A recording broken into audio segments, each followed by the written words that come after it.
Amis téléspectateurs de TFM, je vous salue au nom de Dieu notre Père. L'Église, corps du Christ, qu'est-ce que ça veut dire? Rappelons que, comme signe visible, l'Église est l'assemblée convoquée par Dieu le Père. Et comme réalité spirituelle, elle est le corps mystique du Christ en croissance par l'Esprit Saint. Par l'Esprit Saint.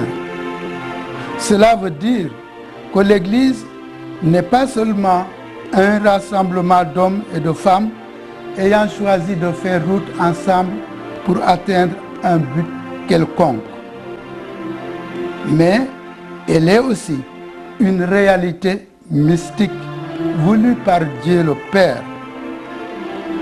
Elle est ouverte à l'immensité du projet de Dieu pour sauver les hommes.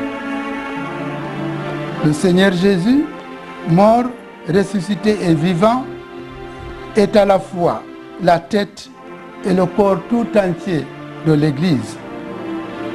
Autrement dit, nous ne sommes pas à côté de Jésus, nous sommes en lui et avec lui. Quel est le sens de cette réalité mystique? L'adjectif mystique n'est pas à prendre ici au sens flou ou au sens d'indéfinissable, mais comme témoin de l'action de Dieu au milieu des réalités humaines. Dans les défis auxquels l'Église fait face aujourd'hui et dans les cicatrices de son passé dans le monde, l'Esprit de Dieu agit. L'Esprit de Dieu agit. Comme le Christ est à la fois tête et corps de l'Église, l'Esprit Saint est l'âme de l'Église. L'âme de l'Église. Il lui donne vie et ne cesse de mouvoir les chrétiens dans la communion avec Dieu et avec leurs frères. L'Église, l'Esprit est son âme, comme je l'ai dit.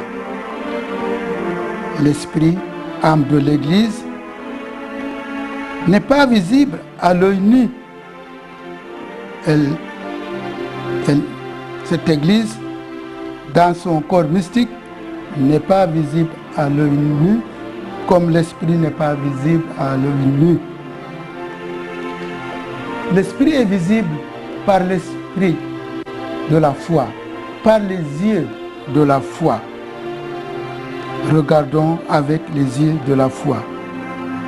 Voilà en résumé le sens qu'il convient de donner à l'expression « l'Église, corps du Christ ».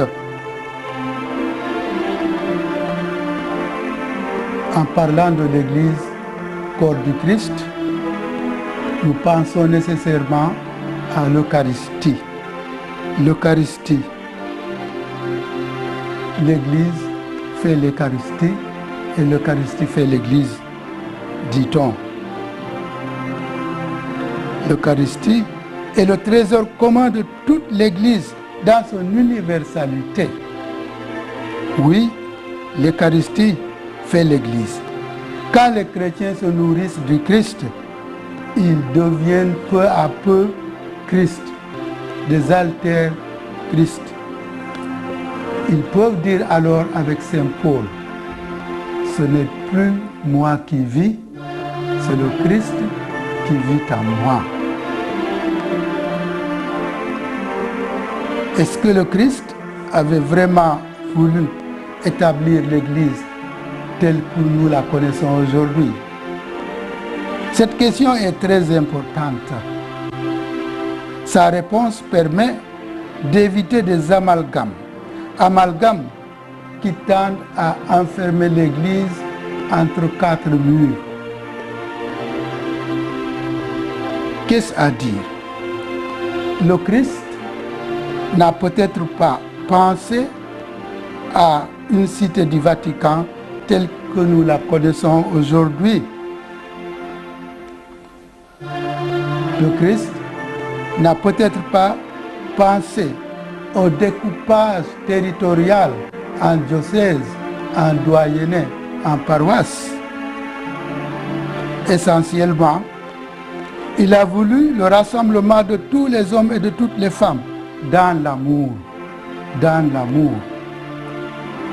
La racine de l'Église est à chercher dans la nature même de Dieu Trinité, c'est-à-dire un seul Dieu en trois personnes unies par le fait de leur amour. Leur amour. C'est une famille de frères et sœurs qu'a voulu établir Jésus. Le nouvel évêque de Rome, François, a dit dans toutes ses premières déclarations l'Église fraternité. Oui, l'Église est une fraternité. Jésus dira, Jérusalem, Jérusalem, combien de fois j'ai voulu rassembler tes enfants comme la poule fait de ses poussins, et tu n'as pas voulu. Saint Jean nous dit, Jésus devait mourir pour rassembler dans l'unité tous les enfants de Dieu dispersés. Donc, si l'on voit à l'essentiel, si l'on pense à l'Église telle que l'a voulu le Christ, il faut la situer dans le rassemblement d'hommes et de femmes qui croient en Jésus-Christ, qui espèrent le salut qu'il a promis, qui s'aiment au point de vouloir former une fraternité à l'image de Dieu Trinité. Cette fraternité, vivant dans l'espace et dans le temps, a besoin de se structurer, de s'organiser pour mieux être au service des hommes, au service de tous les hommes et de toutes les femmes dans le monde. Mais c'est le même esprit de la Pentecôte qui la conduit toujours et qui la conduira toujours. Message du jour. Comme message exhortatif, je citerai Saint Paul dans la lettre aux Éphésiens. Je le cite. C'est par le Christ que les uns et les autres, nous avons l'accès auprès du Père en un seul esprit. En un seul esprit.